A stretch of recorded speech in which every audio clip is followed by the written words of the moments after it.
Hello, everyone. This is the Kundalini Collective podcast, and today we have Jo and Madison. Jo has been a really key member of our collective. She's been very supportive over the last few years, and today we're interviewing her as she's to head off next year and start doing her own thing. So there's not much I want to say about Jo myself. I want Jo to introduce herself, but what I would say is she's had quite an interesting journey and quite uh I think shamanic is a good word as well. But Jo, please tell us about yourself and your awakening journey and anything else in the story you want to share. Okay, thanks, Samir. Yeah, so I'm Joanne Madison. I came to the Kundalini Collective a number of years ago. I just quite excited to be able to share my story today because it's been quite a journey in terms of a healing process. Um, I work with dreams a lot, so I did actually ask for a dream when I agreed to do the interview, so I want to start by sharing the dream and kind of illustrate how I work with dreams in what I do. So it's quite a simple dream, which was I was visiting a house, which I was interested in buying. And I did put my house on the market last year, so it is something that's been on my mind. So I was looking around the house. I went into the garden. There was a really kind of beautiful area with some sun loungers facing the sun. There was another area which was more like outbuildings. And I looked at it and thought that has a lot of potential. Could be maybe turned into a nice outdoor dining area. And then I went inside the house to look, and it had a very familiar feel to it, as if maybe I was visiting the home of a childhood friend. And there was a mixture of kind of feeling of modern kind of furniture, but also older things. So, for instance, there was a telephone there, the kind of old-fashioned telephone that you would hold up to your ear with a wire, and some kind of classic paintings on the wall. So that was the dream, quite simple. And I was looking for kind of guidance in terms of what to share in this interview. And I derived two meanings from that. The first one is really to do with the idea of home. So if you think of our body ultimately as being our home, certainly for me, the experience of awakening has been almost like moving home or moving into a new body, because there was such a dramatic change in who I was before from a physical point of view to who I was afterwards. Almost like, moving into a new home, going to sleep in one home and waking up in another, and then having to get used to it and understand where everything is and how it operates. And then the second meaning was more of a general one, which got me thinking about how different people approach their awakening. And if you think about how people approach their home and moving home, everyone's got their own way of doing it. So somebody might, for example, save up a deposit and buy the cheapest home they can so that they can get on the housing ladder. Somebody else might save up a huge deposit and buy their forever home because they don't want to have to move again. And then the actual home itself, some people want to buy a home which is fully renovated and ready to move in. Other people enjoy the kind of experience of doing the DIY and maintaining it themselves. So this kind of got me thinking about how everyone's approach to awakening and managing it is different. Some people have the means to spend a lot of money doing therapy, for example, and some people like to know all the theory behind it. So for me personally, I think my approach has been very much the kind of DIY approach. I've gathered a lot of different information from different sources. I've done a lot of different therapies. I've tried to make sense of my experience.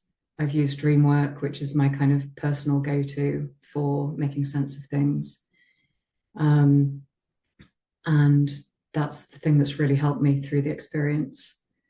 And I might come back to this analogy a bit later as I kind of talk through what happened to me and how that relates. So I want to start by saying I was a Christian. And I think there is a bit of a lack of information and books on kind of like a Christian awakening. obviously we use the word Kundalini, and that brings us together because we identify as having had an energetic awakening. But there's not much literature I've found around how that fits in with a kind of a Christian perspective.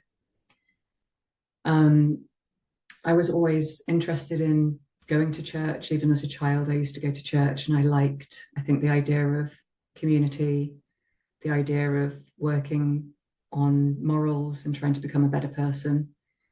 I like the singing, the kind of vibe that you get inside a church. So that was something I did as a child, and I went away from that when I was older, but came back to it in my late teens, early 20s. And it was something that really interested me, like visiting different churches, seeing different approaches. One church might teach that you can invite Jesus into your heart, and that's how you become a Christian. Another church might teach that you need to be fully immersed for the forgiveness of your sins.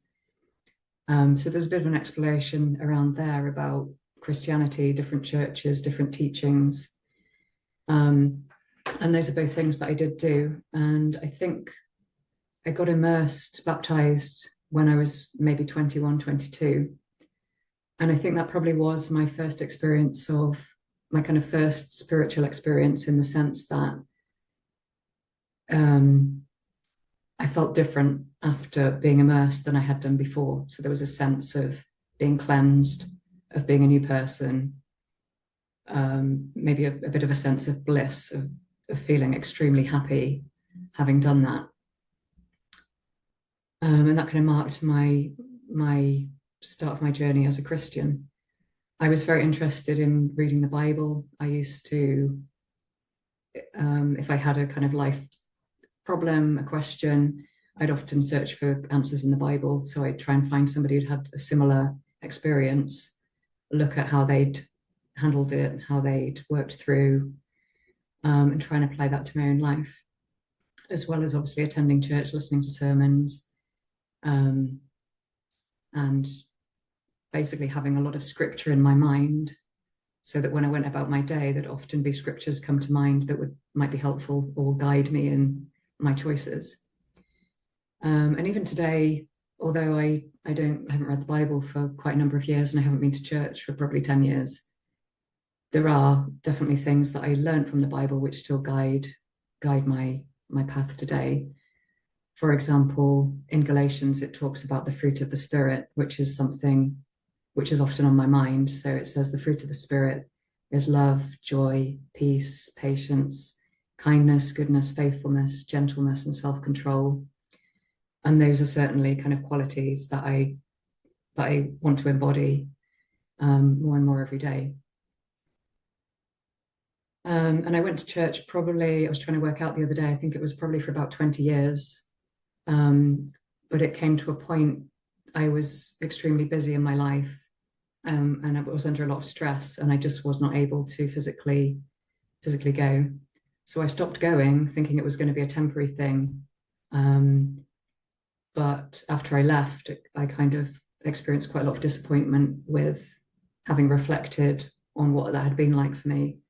Quite a lot of disappointment, and it was something I just never went back to. And that kind of resulted in a lot of soul searching. So I'd been somebody who always went to church every Sunday. I never missed a week. I felt very guilty about it. I felt that like I'd let other people down. I felt like I was probably being judged for having left and having strayed off the path. I visited quite a few kind of local people, preachers in my local area, trying to find answers, but just could not satisfy myself that leaving church was the right thing, but also I didn't really have another direction that I was going in. So that was really kind of maybe where it started in a way. This, firstly, the kind of building up to something, so reading a lot in the Bible, wanting to understand spiritual truths, but then getting to a point that I realized that wasn't really what I'd been taught, and what I'd been doing wasn't really the answer for me. So then, because I'd been under a lot of stress, that I had some life changes, and that period kind of ended, so I had a bit more time on my hands. And I'd actually done a course in mindfulness, which I'd been referred on to from the NHS. And it was just like a local course. I think it was 6 or 10 weeks, and I'd go every week. And we'd just practice body scanning. So lying on the floor, close your eyes, focus on how your body's feeling. And I think that was the point that I really became aware of my anxiety. I had terrible anxiety. And just the fact of being in a room with people and closing my eyes, already that would bring up very intense anxiety of, am I safe? Are people looking at me? Am I doing it right? Yeah, it just made me aware of all my anxious thoughts. But at the same time, it kind of created a separation. So I became more aware of my thoughts so I could observe them and work with them. I think that was when I started to work with thoughts and realize that they could be changed or soothed. And around that time too, I started walking in nature. So I just wanted to carve out some time by myself and started just taking myself off for walks around my local area. And that's when I really started to have kind of what I would call an awakening experience. So what I do is I just leave my house, walk pretty much the same route every time. When I got to a certain place in the walk, I'd stop my thoughts. So every time I had a thought, I would consciously stop the thoughts and focus on my body. And again, I say I had the same route. I would walk from the same point every time, but I'd sort of allow my body to guide me as to where I was going. And that's where I learned to use my intuition. So the first thing that really spoke to me, there was a bird that was nesting quite close to my home, and it was this most beautiful white bird that really caught my attention. And it wasn't a bird I'd ever seen before. It was kind of small white with a yellow beak. And I used to go and visit this bird pretty much every day. I'd get home from work and then I'd go out wanting to see the bird. And what I found out is that white bird was actually a black bird, but it had completely white feathers. And the bird, as I was approaching it, I would hear the bird singing. It seemed to be like the bird that was singing the loudest, and I learned to recognize the tune.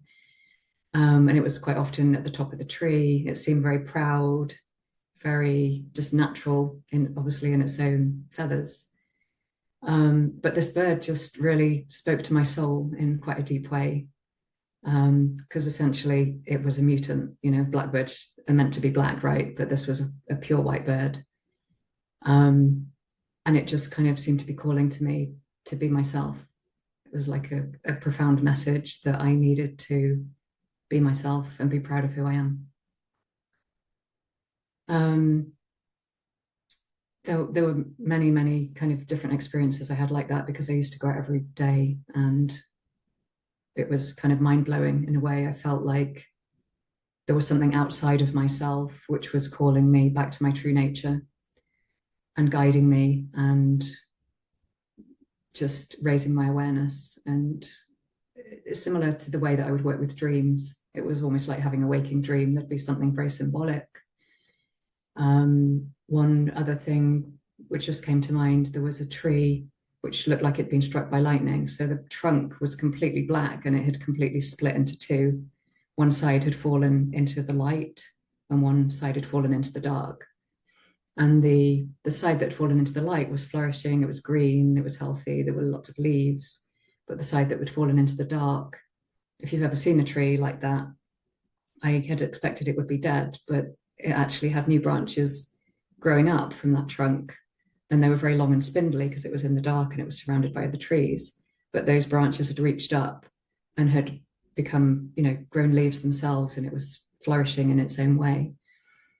And this, again, I kind of identified with the things I was seeing. I identified with that bird, and I identified with this tree. Because I felt very broken, but there was this sense of light and dark both being different, but both having their own beauty, if you like.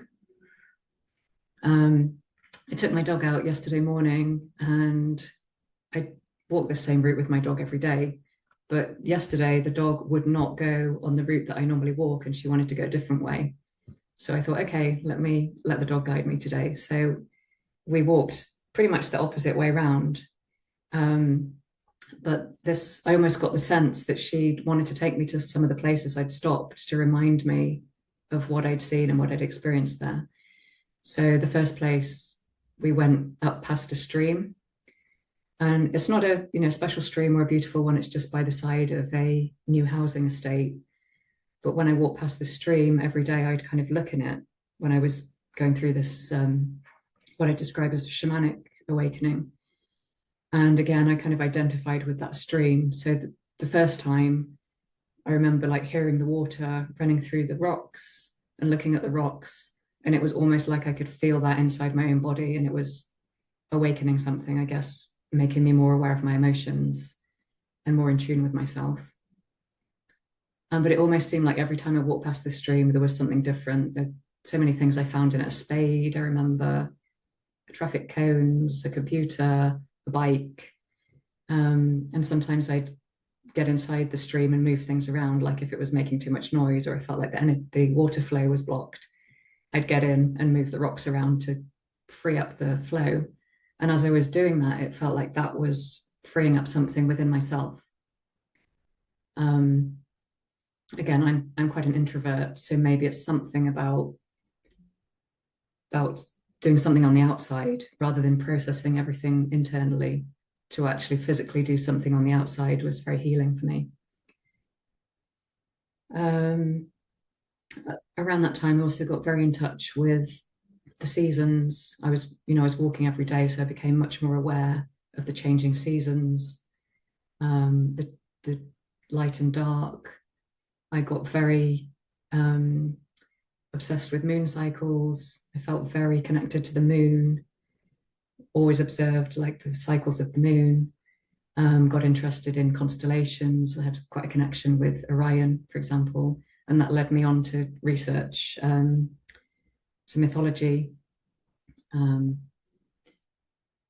so, yeah, it was what started out as just going for a walk to try and improve my mental health, kind of took on a life of its own and seemed to be something outside of me that was calling me back to my true nature, getting me back in touch with nature, healing traumas that sometimes be, like I said, I would sort of follow where it was led, and I might end up stopped in front of a tree, and the tree seemed to depict a scene from my life, which has sort of been on the edge of my awareness.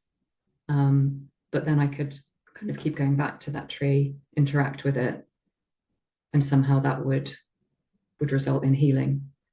And something which was very difficult to think about would become something, it would just not be on my mind anymore.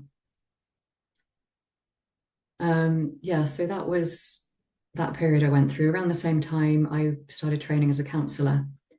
Not something I'd ever been interested in. I'd actually done a master's degree in logistics and supply chain management, so very business focused. But what I found when I was studying that is that it was the people aspects of it that really interested me. So when you work with logistics and supply chain, there's, you can design a process which might look perfect on paper, but once you start getting people involved, if the people don't cooperate with that, that's when things just don't go as planned. So I'd got very interested in that, and I saw a course locally which was on counselling. I had never been for counselling, wasn't really interested in it, but somehow it kind of called to me. So I did a short course just on listening skills, really enjoyed it, and decided to sign up to do the counselling training. Not really with an intention of becoming a counsellor, but I just found it really interesting. So as part of that, I had to do personal therapy. So as well as training to become a counsellor, part of the training is to go for your own personal therapy. And I chose to do art therapy, which was, it's creative, so you can choose how you use that. But for me, that's when I really started to get interested in my dreams. So I would maybe have a dream during the week. I'd go to therapy, I'd draw what I'd seen, talk about it.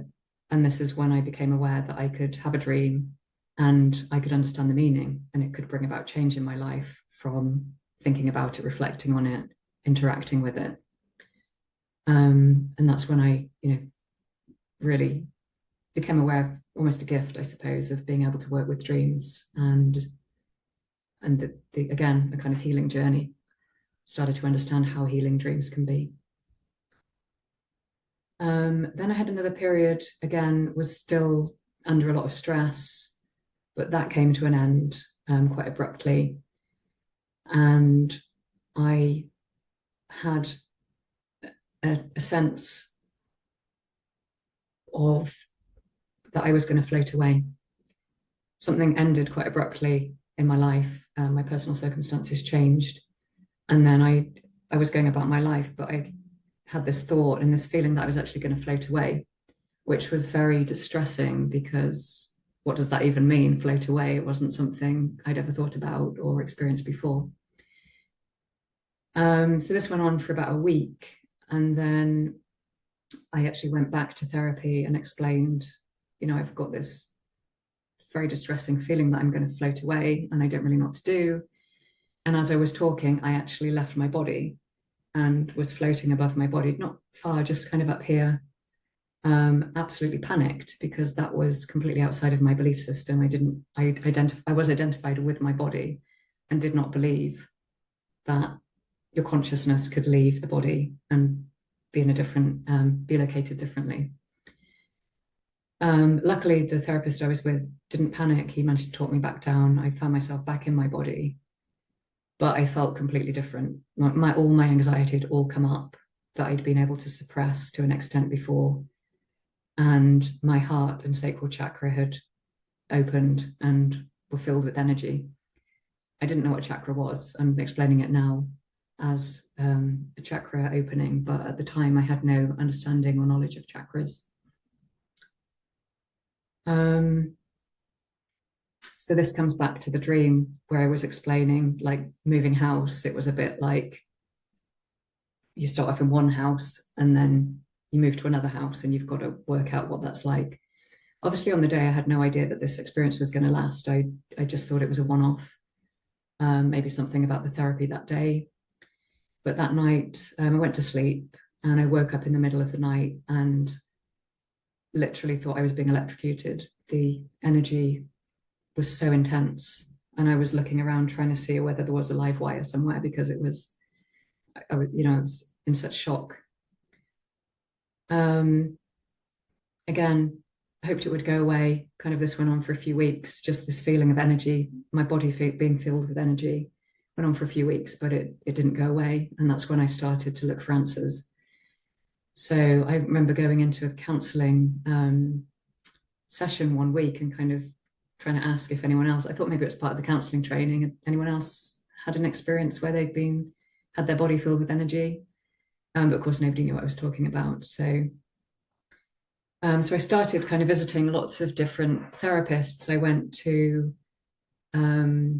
body psychotherapy, which is a type of psychotherapy which really focuses on the body. So you think about sensations in the body, focus on them, try to expand on it, and that could bring things to your awareness, like maybe a memory.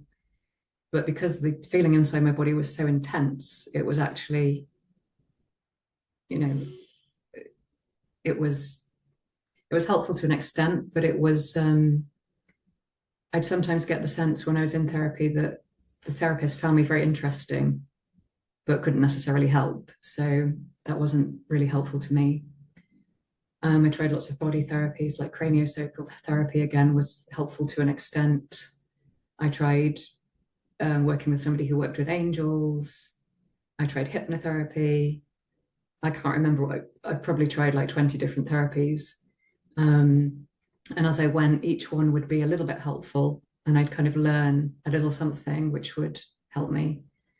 But nobody could explain what had happened. And I think I got very cautious about talking about it, because it wasn't necessarily helpful to me if I explained it to somebody and they didn't understand what I was talking about.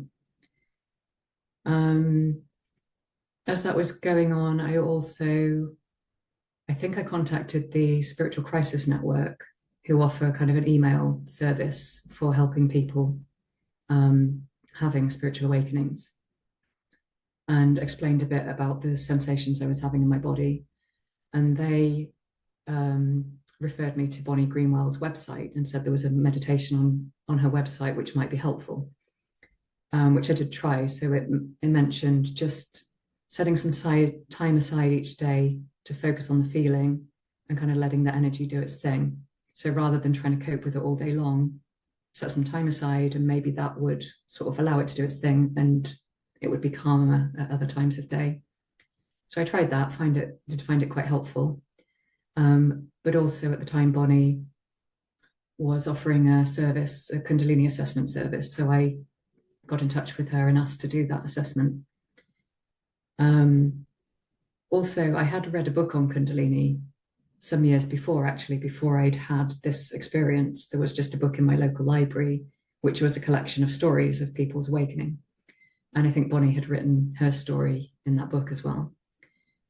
So yeah, I met with Bonnie, talked it through, and was lucky enough to be invited onto a training course, which she was starting, I think, the next week or within a couple of weeks, which was extremely helpful for me, because that's when I got in touch with other people who'd had similar experiences. There was maybe about 10, 12 people on this course. So I got to listen in to other people's stories, hear about how they were managing it, learn about some therapies that might be helpful. Completely blew my mind, because there were people on there who were doing past life regression, somebody who practiced Tantra, an energy healer, all kinds of people that I would never associated with before or really had any knowledge of. And I was very closed to anything like that, actually. I think because when I was a churchgoer, it was such a logical way of being. It was reading the Bible, applying it to my life, prayer, but there was not really any sense of something energetic or spiritual. We talked about the spiritual, but that was the Bible, right? The Bible was spiritual, but I don't remember people ever sharing experiences personally that they'd had awakening experiences or spiritual experiences. So that really blew my mind and was extremely helpful, just to hear other people's stories, and the diversity of what people had been through as well.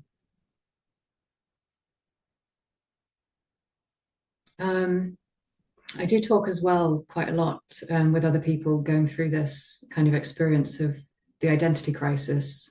To me, that was the most difficult thing to deal with, because I was experiencing things that I didn't believe in. So to have to deal with an experience which is outside of your belief system is very distressing. And I think the Kundalini activation, that was about 5.5 years ago now.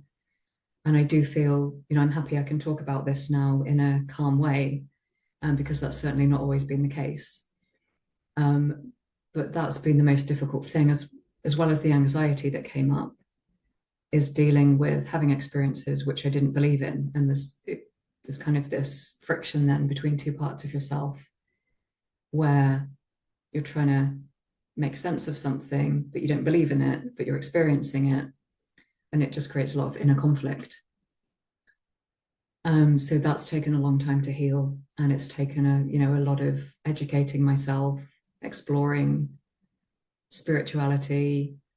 I quite often take myself on courses just so I can meet people who've got a different way of thinking and being and understanding the world. But it has taken a long time to feel at peace with having a different way of seeing the world. Basically, that's what it's become, I suppose. And then the anxiety as well, I just want to talk around that a little bit as well, because like I said, when I had the Kundalini activation or the energetic activation, it brought up all my anxiety and I could not suppress it anymore. And that went on for years. I'd experience intense anxiety, work through it. I think what happens is there's an energy in the body, which is the anxious energy.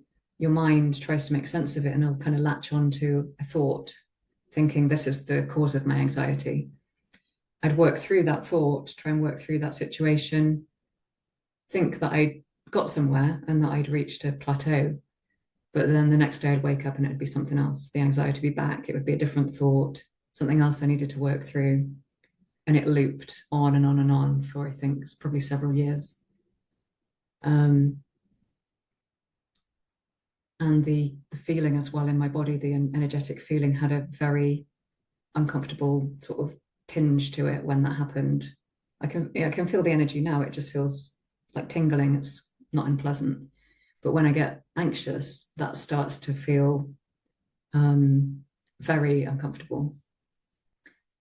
And a lot of the healing I did as well was to do with healing the body, although I was working mainly with dreams and thoughts and changing situations in my life. I could sort of feel energy getting stuck in my body. And they say that Kundalini clears trauma from the body. And I think that's what was happening. I was feeling kind of blockages. But as I was healing the trauma, it would clear. And the pain, it's not pain in the sense of, I don't know, if you cut your finger, that's a certain type of pain. It's what I call energetic pain. So it's sort of, it's different in the sense of it's kind of unpleasant, but it does feel like energy.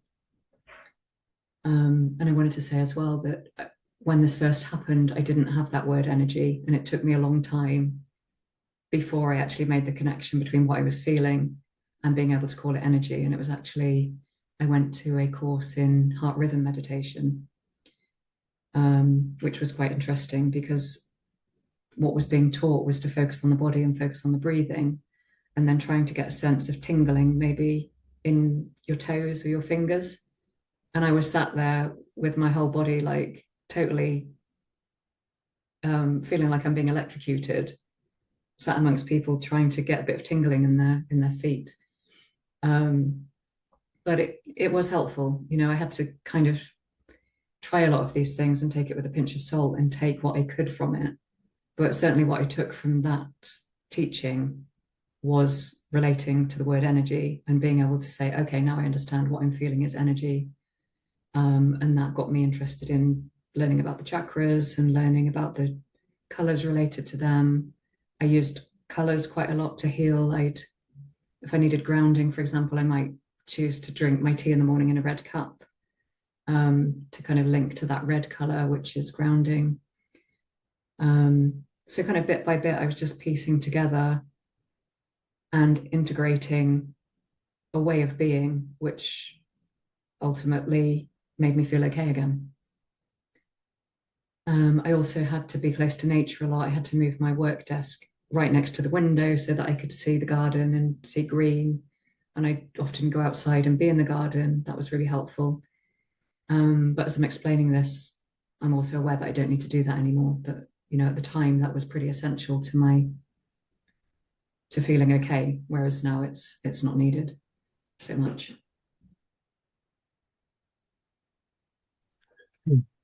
Thank you, Joe, for sharing that. What comes to mind is that you've had quite a curious journey. Is there anything particularly in that journey that you think now, looking back at that, so retrospectively, that you think was something that you would like, that you could look at and say, okay, now I understand this was this going on. That makes sense. Can you look back now with all you've learned and all the people you've met and reframe some of your experiences at all? I'd say the biggest thing for me is getting back in touch with my true nature. I think I'd come so far from who I was. I was somebody who was very compliant, always trying to do the right thing. You know, that's why I loved reading the Bible, because I didn't have to make decisions for myself. You know, I could read the Bible, find an example, apply that to my life. Kind of almost like a lack of responsibility, if you like. I didn't see it like that at the time. But there's certainly been a strong development of intuition, of trusting my own direction, of being myself, of overcoming social conditioning, which I do have a video on the site, on the Kundalini Collective YouTube channel, about using dreamwork for overcoming social conditioning. So I think, you know, I had always been different, but I'd been very good at suppressing it. But all these experiences I was having brought all that back, in a way that I couldn't ignore. This is almost the same question in a sense. So I think you've almost answered it. So in your eyes, or what do you feel the purpose of this process is for you?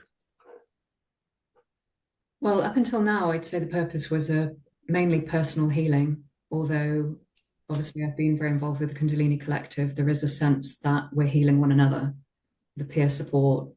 I feel if I talk to somebody and have an in-depth conversation about an experience, I'm trained as a counselor, I'm qualified as a counselor, but in listening to somebody else's story, I often receive as much healing as I hope they do, because there is something very healing about being able to share our stories openly, about being believed, about being heard, about being able to explain something, for instance, like an out-of-body experience, without being judged or without being told it was just in your mind, or just that acceptance of there are different ways of experiencing the world, and they're all completely natural human experiences, but they're not talked about.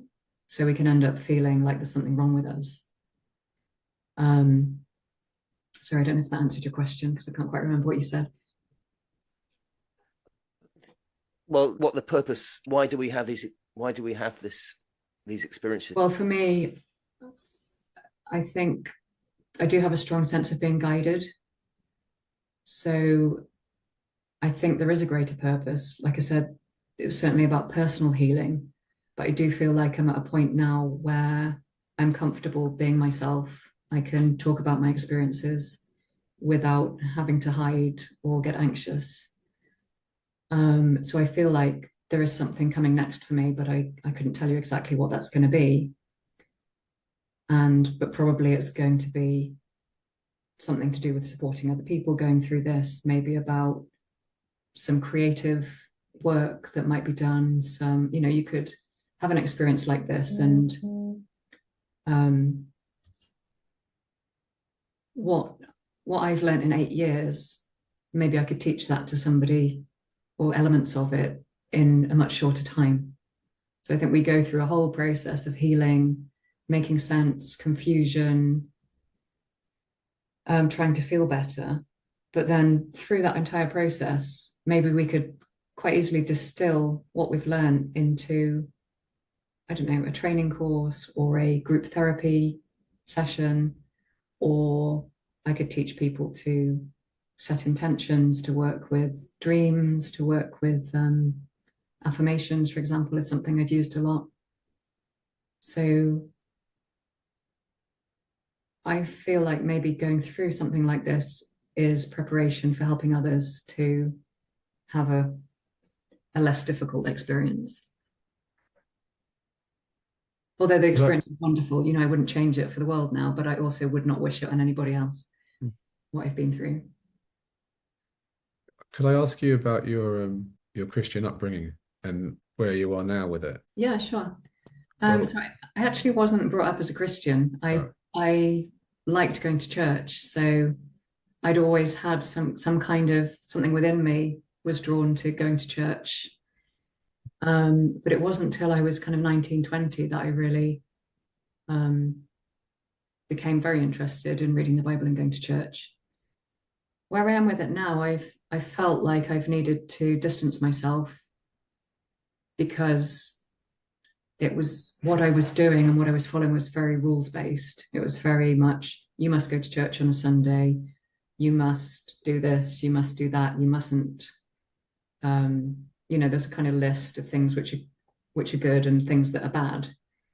And I've had to distance myself from that because of some life changes I made personally, and I just don't think like that anymore. I've become very, very open-minded. So I can't think in that black and white kind of way anymore. Everybody's life experience and life choices are different, and they've got their different reasons for making those choices. It could be something within themselves, or it could be,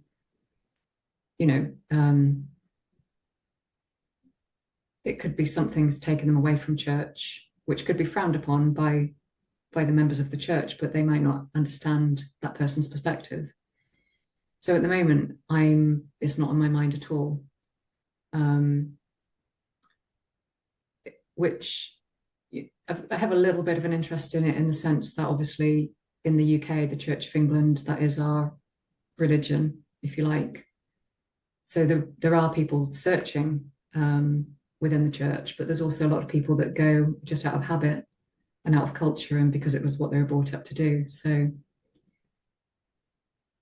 like I said earlier, I do like some of the teachings of the Bible in terms of the morality and developing discipline and certain personal characteristics, which I think are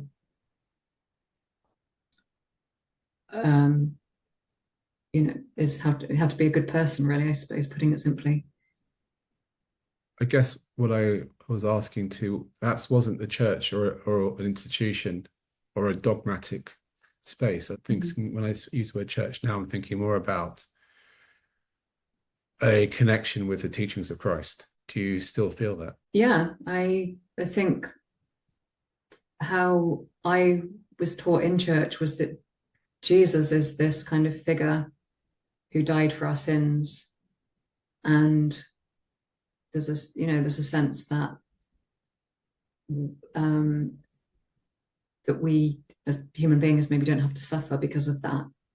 Whereas I would look at, I could read the Bible now and read about Jesus. He was very connected to nature. He used analogies from nature to explain things. Like he said, the mustard seed is the smallest seed, but you plant it, and the kingdom of heaven is like a mustard seed, which was planted, grew into a tree, and the birds nest in it. He used analogies from nature all the time. He was a healer. He could heal people. I'm struggling now to come up with stories because it's so long since I actually read the Bible. But in terms of Jesus as the person, I think certainly he's an example of how people can be. And it's misunderstood a lot by Christians that they sort of almost worship this figure. But actually, I think he was in touch with something which we can all aspire to. Can you see any framework within the Christianity that you observed or the teachings that could speak to your own awakening experience? That's a really interesting question. So the Bible does talk about the baptism of the Holy Spirit. And some churches, certainly Pentecostals, do teach about that, and they do demonstrate some of the gifts associated with it, like speaking in tongues, discerning spirits, healing, etc. I find it difficult. I mean, I have never described myself as having had a baptism of the Holy Spirit, and that's maybe more around, it just feels like a bit of an outrageous claim. So, and I'm not really a fan of labels either. So I can explain, obviously labels are helpful because it helps us to join together and share and have the words to explain things. But I couldn't with all certainty say that I had had a baptism of the Holy Spirit. Okay, so this is an area that I'm curious about.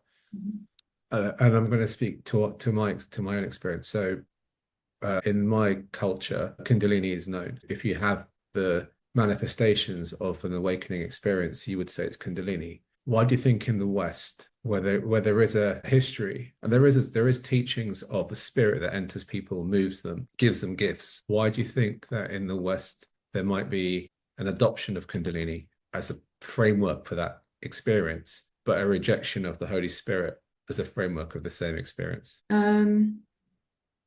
That's a really interesting question. I hadn't really thought about it like that.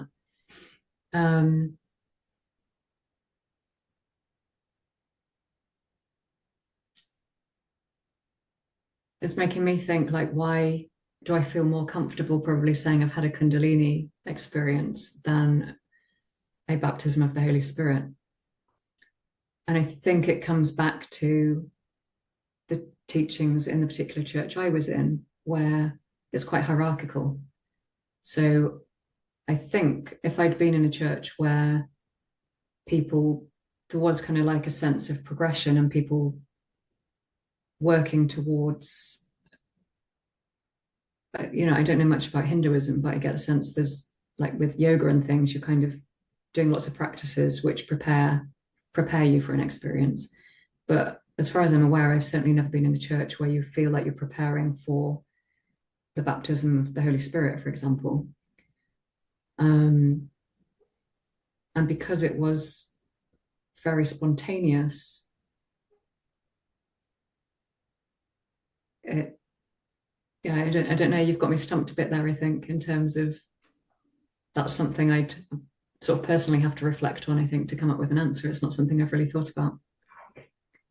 So I'd like to chip in here. Sure.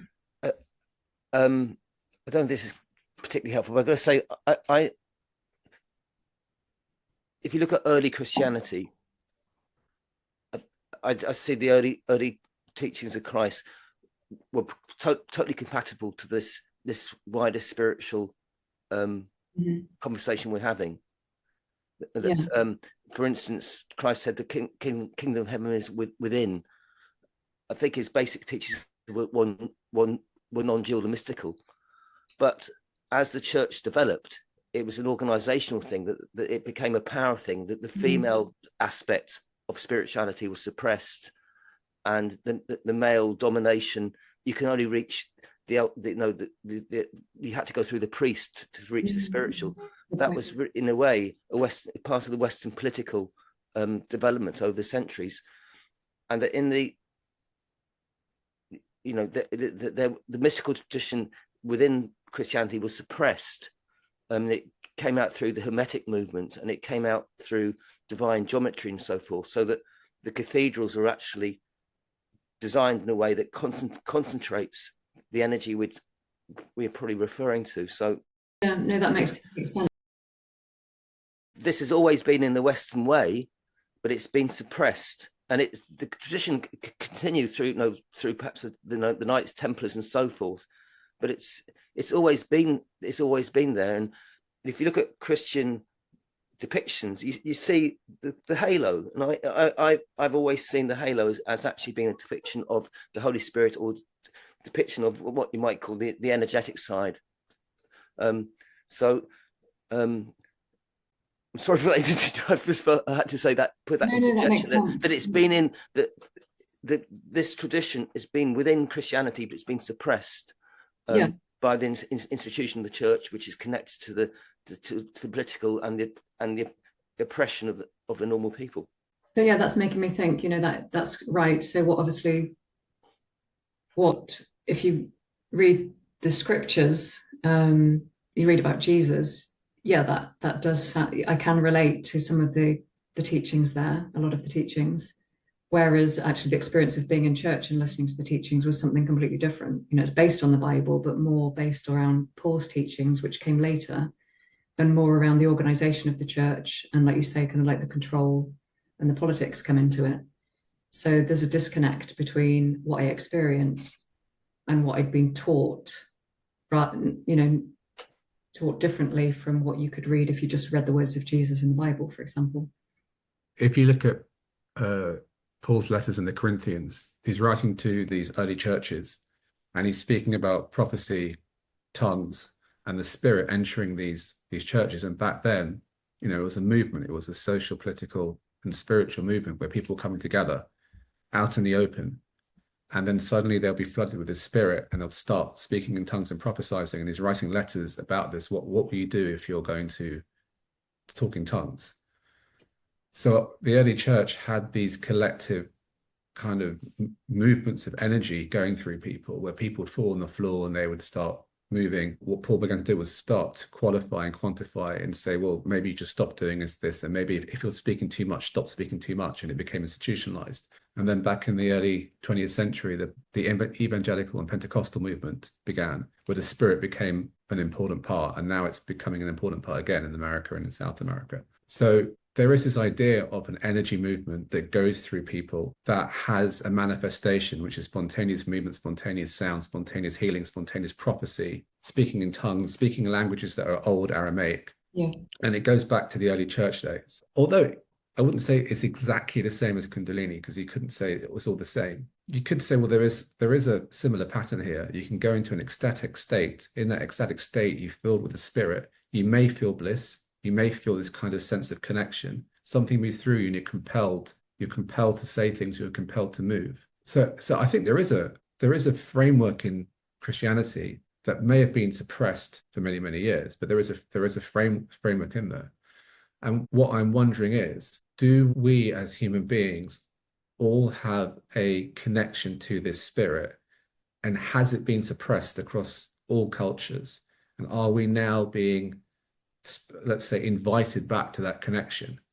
And well, now then you could ask, well, what's the spirit versus Kundalini? Within the UK and within the West, there is a Christian framework for this. I'm curious about the word Kundalini and the Eastern mystical process and the rejection of the Western one. So there's an elevation of one, but there's also a rejection of another one. And is it because we are scared because so much baggage with Christianity? Is it because of that people are not willing to identify with that, or is it something else? I'm just wondering what it could be. Yeah, for me personally, I think identifying as a Christian and being in church for that long actually made me very suspicious of anything, like we're talking about spiritual awakening. It made me very suspicious of anything like that. Almost, I would probably consider it maybe superstition or dangerous, so I think for me, that's why I may be cautious about thinking or talking about baptism of the Holy Spirit, because that was kind of quite taboo. It was, like I said, outside of my belief system. It wasn't part of what I believed being a Christian was about. And obviously I was aware of Pentecostal churches, and I had been to a few times, but it just wasn't calling to me, if you like. It didn't feel like I felt very comfortable in the church I was at, which was very based on reading the Bible and applying it to your life, rather than these other types of churches which are more experiential. But I had the experience anyway, just not in church. But just one other thing about this, because I do have a fascination with the Christian aspect of if there is a Christian aspect of this experience. I don't know whether whether you read Revelations or whether you have any memories of that particular book. Some I've not. It's not something I've studied in any depth. So it talks about the Lamb of God that opens up 7 seals. Each time he opens a seal, there's a trumpet that sounds. And this is a vision that St. John has in the island of Patmos. So there's a vision, the Lamb of God, obviously it's Christ. Christ opens a seal, of which he opens them sequentially. And each time he opens one, something major happens. And obviously some people have suggested that this is effectively a Kundalini or some kind of Kundalini awakening. So there's 7 churches, there's 7 seals, there's 7 lamps, 7 lanterns, and they're open. And then when he gets to the final one, there's heaven, and heaven is described as God in the center and layers. Let's say, for me, it's a mandala. You can see in the center there's God, and there's 4 points, constellations, and there's angels around. And angels around, you could depict it as a Buddhist mandala if you wanted to. So you could interpret it as, okay, Christ opens 7 seals and everyone else can follow. The suggestion is that other people can follow. I just wonder whether you have any thoughts on that, or whether any feelings about that. I mean, it makes sense what you're saying. It's not really something, like, since I left church, I've really not read the Bible or studied it or tried to relate it to my experience in any way. So I will read a Bible verse actually that I wrote down, which is something I reflected on for probably a couple of years before I had my awakening experience. And it comes back to Corinthians, which you just mentioned. So this was a letter written to one of the churches, and it says, Dear Corinthians, I can't tell you how much I long for you to enter this wide open, spacious life. We didn't fence you in. The smallness you feel comes from within you. Your lives aren't small, but you're living them in a small way. I'm speaking as plainly as I can and with great affection. Open up your lives, live openly and expansively. And that's from the Message translation, which is not such a commonly read translation of the Bible. But I read that, and it was so different from anything I was hearing read in church or explained. I literally had that on my mind for about 2 years that preceded my, the energetic awakening. So I'm just sharing that to kind of say, that was, something that from the Bible that directly influenced my experience. I haven't, like I said, I haven't studied Revelation in any depth, but it that could be right. Sounds like it could be correct. Just to note, interesting story behind that comparison. Edgar Cayce, an American guy who wrote down many, many, many many, many prophecies in the early 1900s. And he would go into a altered state of consciousness and channel. And someone asked him to interpret Revelations. And he interpreted Revelations as awakening with 7 chakras. And he suggested that the final opening, the description of the Lamb of God and the stars and the heavens was inside the brain. Very much like something going up your spine and entering into your brain. The seventh seal. What I am finding interesting is that there's a exoteric definition of the Bible where you just read it out aloud and there's teachings, and I think there's an esoteric. There's underlying mystical, symbolic ideas in those texts that can speak towards the mystical experience, but they're under the words. You have to read between the lines. It's more like an energetic feeling or an energetic reading of the Bible rather than a kind of literal reading of the Bible. Anyway, I mean, it's interesting. It's just making me think. It's not been that long that it's common for people to be able to read. So what we're talking about is 2,000 years ago, people having experiences. Well, they probably, majority of people couldn't read or weren't educated. So maybe, me explaining going to church and relying on the written word and applying that to my life, if I'd been born 2,000 years ago, I probably wouldn't have been able to do that because I wouldn't have had access to scriptures or the ability to read. So, and maybe that's why it's so important to me to have to focus on the experience. I'm not so much into reading about the theory around things, but it's the act of allowing myself to experience something and make sense of it rather than going to the theory and trying to apply that. And maybe I'll come back to reading the Bible at a later stage in my life. It's just not something I've needed to separate myself from in order to have the experiences I have, I suppose. Well, no, I was just going to, chip in again. You mentioned Corinthians. At my most favourite place in Oxford, this is an amazing church in Holywell. There's by a yew tree, there's a big plaque, and it's a quote from Corinthians saying something. And the greatest, I can't remember exact quote. I was just trying to find it on my phone there. But the of which the greatest is love, that binds everything together in wonderful harmony, something like that. But the point being that within the Bible, there are phrases that are definitely non-dual, and you can say mystical, and within the teachings of it, and within the quotes from Christ, they are those non-dual teachings. So, I mean, I personally believe that all spiritual traditions have come from the same oneness, but they've been. It's more the eco-political changes that can reify, turn to stone. Spirituality is fluid, but the political systems can turn them into stone. So the actual within. This has probably happened within other religions to a certain extent. I mean, you have, you obviously have Christian fundamentalists, you have Hindu fundamentalists, Islamic fundamentalists, and within that, the actual spirituality is being lost and missing the point. So I think it's the ultimate teaching of the oneness is within all spiritual traditions, is within Christianity. And the concept, what we're talking about, Kundalini is just an aspect of that oneness, but it's been hidden, I would say, over the centuries. Yeah, that makes sense. But anyway, just to add that there is definitely the mystical tradition and spiritual knowledge within Christianity. Yeah, I mean, just to speak to Hinduism, yoga and the tantric knowledge of Kundalini was a secret knowledge. It was only revealed in the last century or the end of the 19th century. It wasn't meant to be for the masses.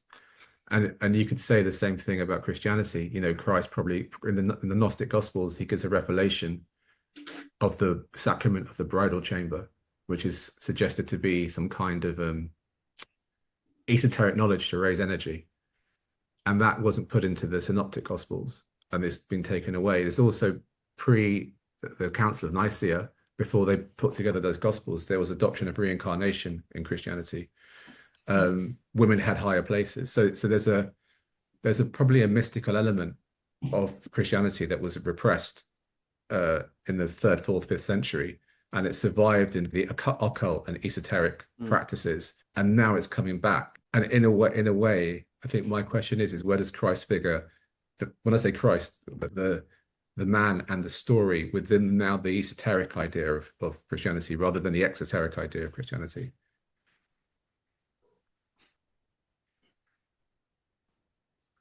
Well, we can move on. So I'm quite curious about the idea of the shamanistic awakening, Joe. You mentioned the word shamanic in your journey. There is something called a shamanic awakening. You feel that when you use the word shamanic, do you feel that you had a element of shamanic awakening in your process?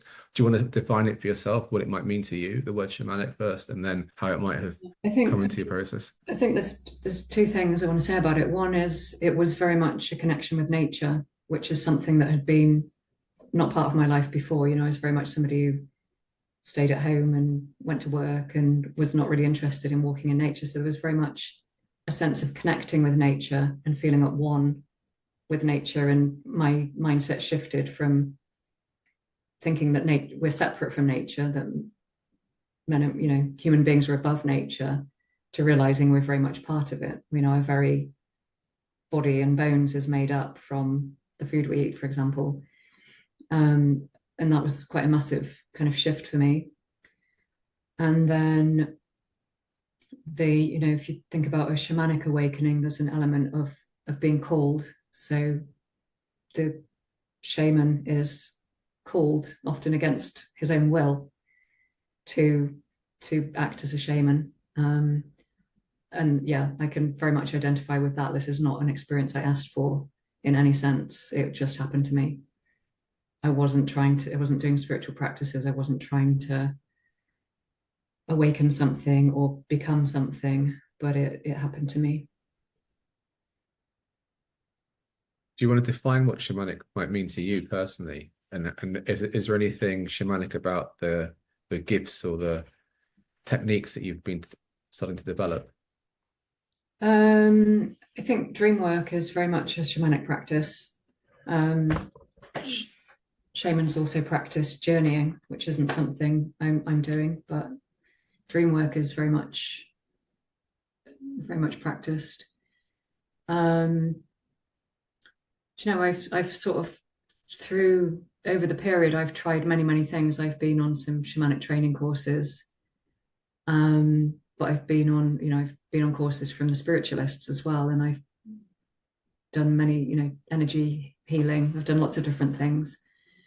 So I guess I'm using the word shamanic to identify both the calling element of it and the nature connection.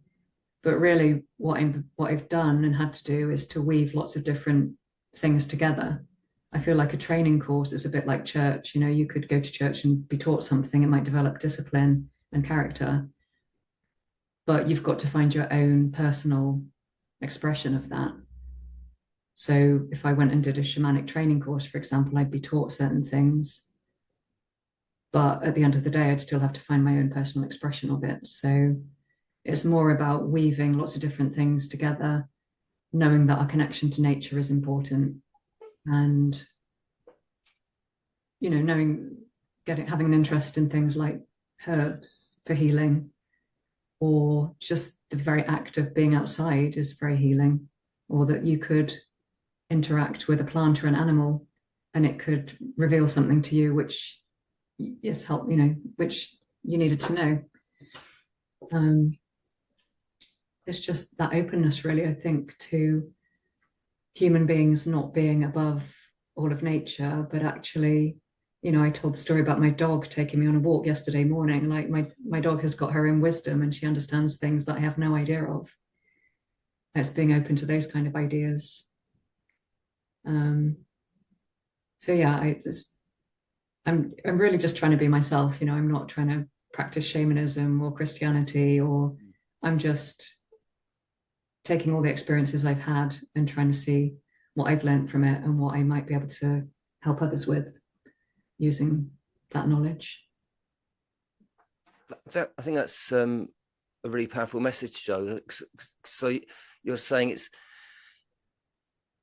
no, in the past you had a Christian framework, which may have been sort of a structure, and I think what you're saying, correct me if I'm wrong, is that what you've learned through your experiences to open yourself up, I guess, to your intuition and to your heart, rather than an intellectual framework. Is that yeah, definitely, yeah, very much so.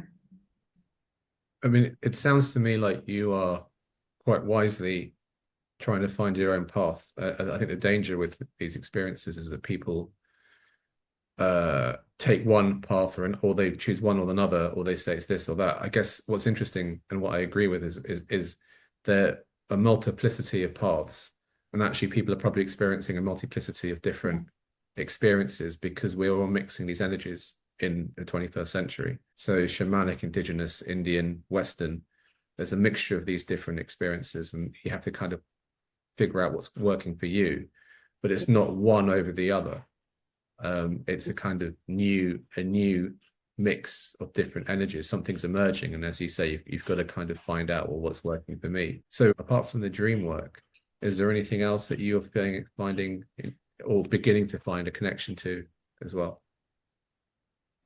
I think my belief is, because I said my journey is kind of about connecting with our true nature. So I do think we all have gifts, natural gifts, that once we kind of overcome a lot of the social conditioning, we start to realize we're a lot more connected to other people, for example, or so I've developed a lot of insight over the process. You know, I can often, it's not something that could be taught on a counseling course or psychotherapy or something like that. It's more getting in tune with a knowingness, sometimes I could call it, like a claircognizance, knowing things. If I listen to somebody who's explaining a difficult situation, trusting my intuition, I'll often just say whatever comes into mind. Obviously, I don't know how that's going to be received by the person, but there's a sense of a connection, I suppose, a divine connection. And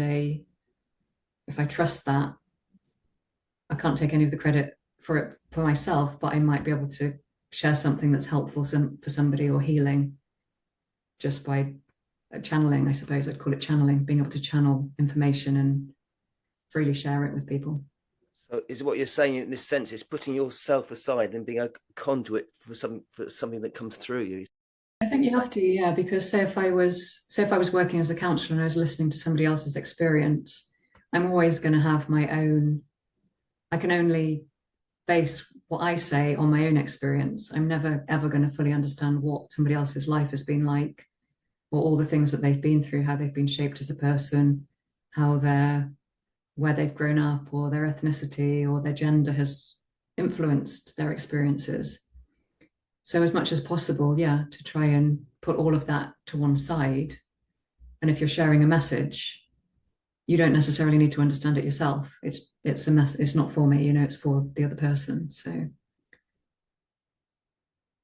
that's something that I'm trying to develop more and more, I suppose, that the more you do it, the more you learn to work with it, and the more you trust the process. I just want to make a comment. It goes back to what Samir was saying about what is happening on a global level, and I think it connects. In that, I just thought the way I see it, these sorts of developing they come out, is that every religious tradition, Christianity, Hinduism, Buddhism, the knowledge, the connection to the higher, the oneness, has been controlled by people in high positions. The knowledge has been kept. I mean, myself and Samir had a conversation fairly recently with a Tibetan Lama, and when it comes to conversations about energy and he didn't want to talk about it. That's not what they talk about. It's that knowledge is kept secret. And I think there's an element that this is what we're going through. What's new? It's a democrat. I can't say the word. these experiences of being, it's more democracy rather than being held by the people at the top of a religion. These experiences and connection to the oneness are becoming open to more and more people. I mean, I definitely say what I've experienced has been extremely humbling.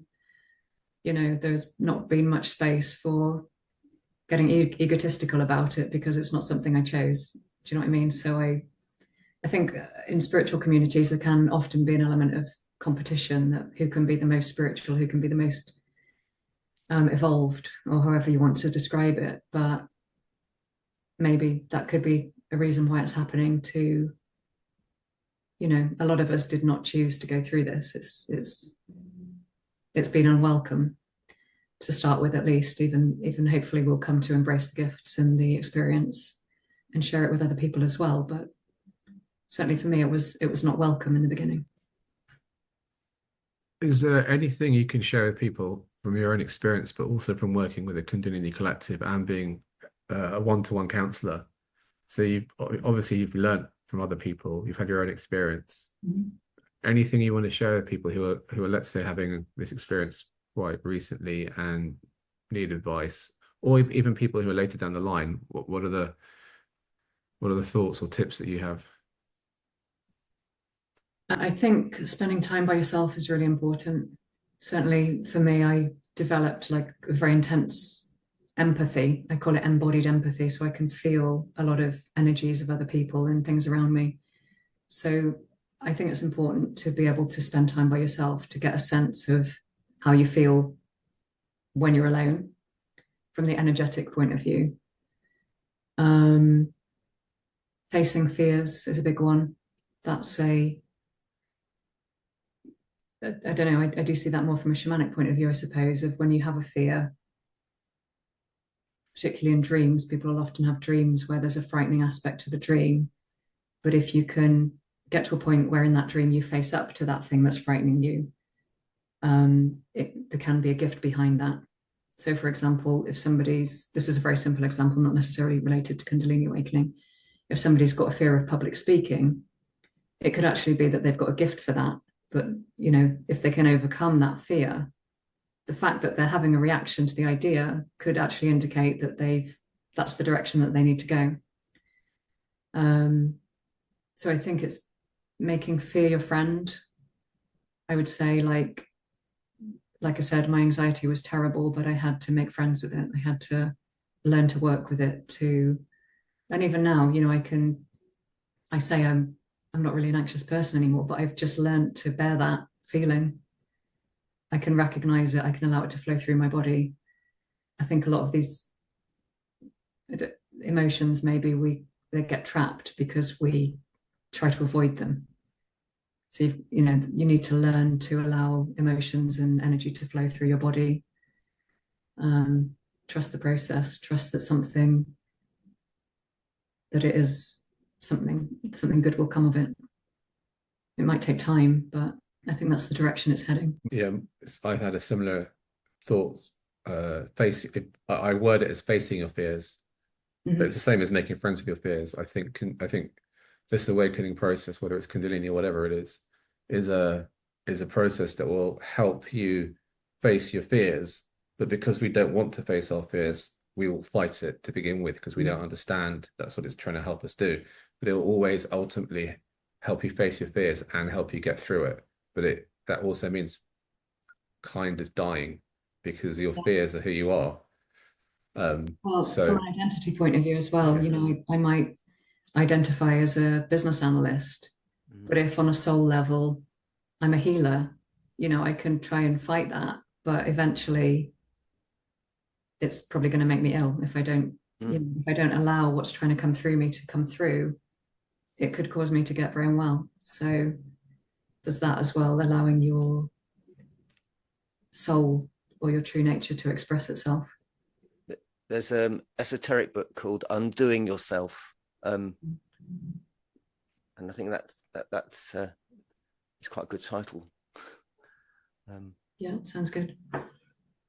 Is there anything else you wanna share with people, either from your own experiences or from what you've learned, or any part of your journey you want to share? I think what I will say is I feel like things do conspire together for my own healing. I think learning to be very observant in my life has helped me to heal. So, you know, I have this belief that things are happening for a reason and that I'll meet the right people, that I'll, you know, it's hard to explain really, but I'd say just be very observant, watch what's going on around you. If I meet somebody new, I'll often expect to learn something, do you know what I mean? Or to have some benefit from that meeting. So I think a lot of it, your attitude towards life can really change. And actually it's maybe about the way that you approach life. And I don't know if it's hard to put into words really, but my life has changed so much through this experience. It's more, I definitely feel more like I'm creating something myself rather than just having life happen to me. And I think that's important, to be able to get to that point where you feel you are you do make your own choices in life and you can shape the life that you have. Although it definitely hasn't always felt like that for me.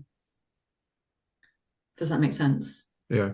I think that's a process that everyone goes through. I think it doesn't make sense until it does, and then that part it doesn't make sense, it can be quite devastating.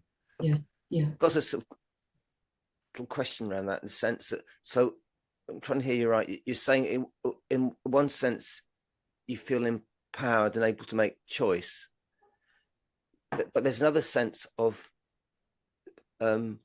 something coming through you that's actually almost like other dimensional. So if something's coming through you, are you making the choice? I just yeah. So I'd say there's two elements. There's like, obviously we're human beings and we've got to live our life, we've got to pay bills, we've got to look after family, we've got to make our own food or find a way to eat, all the practical human being things that we need to do day by day. But then there's also this, as you put it, something coming through. So you need to allow both, really. It's like having a foot in two different worlds, I suppose. One in the three-dimensional world where we're going about our business, and the other one where we're open to insights and intuition and creative inspiration. And then, you could be a very inspired person, but never actually you could have great ideas, but never actually bring any of them into reality. Or you could be somebody very focused on the practical day-to-day life. But you need to be able to do both. You need to be able to come up with ideas and see them through to completion or realization, to have an idea about creating something and then actually create it in this world. So that's, I guess, what I mean about allowing something to come through. You might get the inspiration from outside, I don't know where. And, ultimately, I think we are visionaries and change makers. So we need to find ways to do that. What have you got planned coming up then next year? What are your thoughts? Or even if it's you're unsure, have you got any inkling of what it might be?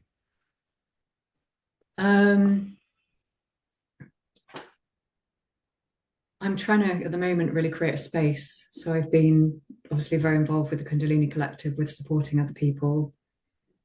So what I was saying earlier about having some time alone and being in your own energy, that's the space I'm in at the moment, really. I'm trying to just see who I am when I'm not doing a lot of other things, not trying to help other people.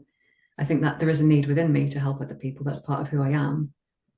But it can also distract maybe from other things that I could be doing. So I'm really just hoping for some inspiration, really.